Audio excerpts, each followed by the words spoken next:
I never meant to spy. At 72, with arthritis gnawing at my knees and a heart still bruised from burying my wife the year before, all I wanted was to be useful. My son Daniel and his wife Claire had begged me to move in after their third baby arrived. Twins actually, plus little Mia, who was 4 going on 40. "We need you, Mom," Daniel had said over the phone, voice cracking like he was 12 again. So I packed 2 suitcases, left the creaky farmhouse in Iowa, and flew to their sleek split level in suburban Seattle. The house smelled of new paint and baby powder. My room was the basement guest suite, cozy, private, with its own bath and a door that locked from the inside. I told myself the lock was for their privacy, not mine. Nights were quiet except for the hum of the furnace and the occasional wail from the nursery monitor. I'd lie awake, listening to the house settle, grateful for the soft weight of purpose. Then came the routine. Every night at 4 a.m., not 3:58, not 4:05, but exactly 4 o'clock, the master bedroom door upstairs would creak open. 2 sets of footsteps padded down the hall, past the nursery, down the stairs. They never turned on the hall light. I knew because the glow never leaked under my door. The basement door would sigh shut, and the lock would click. After that, nothing. No voices, no music, no clatter of late-night snacks. Just the low thrum of the furnace and sometimes a sound I couldn't place, like a muffled chime or a bell underwater. The first week I chalked it up to new parent insomnia. Daniel had always been a night owl. Claire ran on caffeine and spreadsheets. Maybe they were stress-eating ice cream in the dark. Maybe they were arguing in whispers so the kids wouldn't hear. I told myself to mind my own business. But the second week, curiosity sharpened into something itchier. I started setting my alarm for 3:55, lying rigid under the quilt, ears straining. Same ritual every night. At 4:17 the basement door would unlock. Footsteps up the stairs. Master bedroom door closing. Silence. By the third week I was exhausted, dozing off at 6 p.m. and jolting awake at 3:30, heart racing like I'd drunk espresso. The babies sensed my distraction. Mia asked why Grandma's eyes were crinkly sad. Claire noticed too. "You okay, Evelyn?" she asked one morning, sliding a mug of coffee across the island. Her smile was perfect, the kind that never quite reached the eyes. "I'm fine, honey," I lied. "Just old bones." That night I didn't set an alarm. I waited in the dark, fully dressed, sitting on the edge of the bed with my slippers on. At 3:58 the floorboards above groaned. Footsteps. Down the hall. Down the stairs. The basement door opened, my door. They stepped inside. Daniel flicked on the overhead light. Claire carried a laundry basket. For a moment I thought I'd been caught, but they didn't see me in the shadow by the dresser. They moved like dancers who'd rehearsed 1,000 times. Daniel to the far wall, Claire to the old oak cabinet that had come with the house.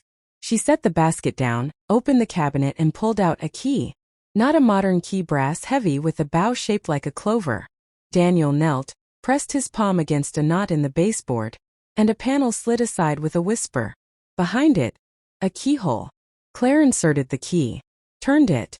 A section of the wall swung inward, revealing a narrow staircase spiraling down into blackness. The air that wafted up smelled of damp earth and something metallic, like pennies. They descended without a word. The panel closed. The light clicked off. I sat frozen, pulse hammering in my ears. My basement had a basement. The next morning I pretended nothing had happened. I pureed sweet potatoes for the twins, braided Mia's hair, kissed Claire's cheek when she left for her Zoom calls. Daniel hugged me on his way to the garage, smelling of sawdust and coffee. "Love you, Mom." Love you too, I thought, and wondered if love could coexist with secrets this size. I lasted 3 more nights. Each time they vanished at 4 a.m., I crept upstairs in my robe, heart in my throat, and pressed my eye to the keyhole of the basement door. The first 2 nights, nothing but darkness and the faint glow of a phone screen as they unlocked the panel. The third night I brought a flashlight. I waited until the panel closed behind them. Then I tiptoed down, knelt on the cold floor, and shone the beam into the keyhole. The staircase descended maybe 10 steps to a landing. Beyond that, a room. Not a basement room, a chamber. Stone walls, flickering torchlight, actual torches, and in the center, a circle of salt. Inside the circle stood Daniel and Claire, barefoot, wearing black robes. Between them, on a low altar of polished obsidian, lay a book bound in leather the color of dried blood. Claire was reading aloud in a language that hurt to hear, guttural liquid ancient. Daniel held a silver bowl. Something dark dripped from it. The torches flared green. I jerked back, flashlight clattering. The sound echoed like a gunshot. Footsteps pounded up the hidden stairs. The panel flew open. Daniel's face appeared in the rectangle of light, eyes wide. "Mom!" I scrambled upright, clutching the flashlight like a weapon. Claire emerged behind him, robe half-zipped, hair wild. For a moment we all just breathed. "What is this?" I whispered. Daniel's shoulders sagged. "We didn't want you to find out like this." "Find out what?" My voice cracked. "That my son and his wife are what? Witches. Satanists." Claire laughed, but it was a tired sound. "Nothing so dramatic." She stepped forward, hands open. "Come downstairs. Let us show you." I should have run. Should have called a priest, a cop, my sister in Florida. Instead I followed them down the hidden stairs, because I was 72 and terrified and more curious than I'd ever been in my life. The chamber was warm, smelling of sage and candle wax. The book lay open. The pages weren't paper. They were thin sheets of birch bark, inked with symbols that shimmered when I looked directly at them. "We're archivists," Daniel said quietly. "Guardians. This house was built on a ley line. The basement, your basement, is a node. Every night at 4 a.m. the veil thins. We reinforce the wards so nothing slips through." "Wards against what?" Claire touched the salt circle. "Things that don't have names in English. Things that used to walk freely before cities and streetlights." She met my eyes. "We're not evil, Evelyn. We're tired." I looked at the dark stains in the silver bowl. "Is that blood?" "Mine," Daniel said. "A drop each night. The price of the binding." I thought of the twins upstairs, of Mia's sticky fingers in my hair. "And the kids?" "Safe," Claire said fiercely. "Safer because of this." We stood in silence. The torches hissed. "Why didn't you tell me?" I asked. Daniel's laugh was bitter. "How do you explain to your mother that you moonlight as a magical janitor?"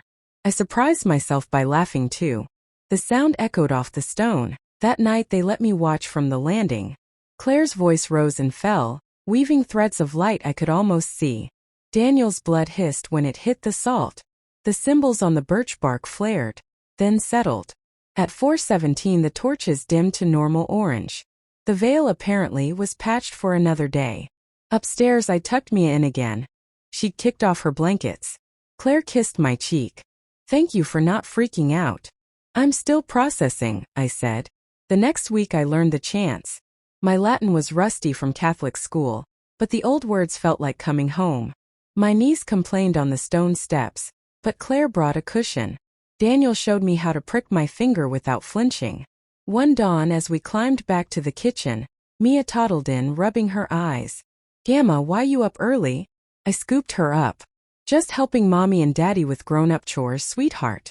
She yawned, accepted a sippy cup, and fell asleep on my shoulder. Claire watched us, eyes soft. "You know you don't have to do this." I thought of the farmhouse in Iowa, empty now, waiting for strangers. I thought of the weight of purpose settling back into my bones, heavier but warmer than loneliness. "I'm exactly where I need to be," I said. Every night at 4 a.m., 3 sets of footsteps descend the stairs. The basement door locks behind us. The panel slides open. And in the circle of salt, an old woman, her son, and his wife hold the dark at bay. One drop of blood, one whispered word, one sunrise at a time.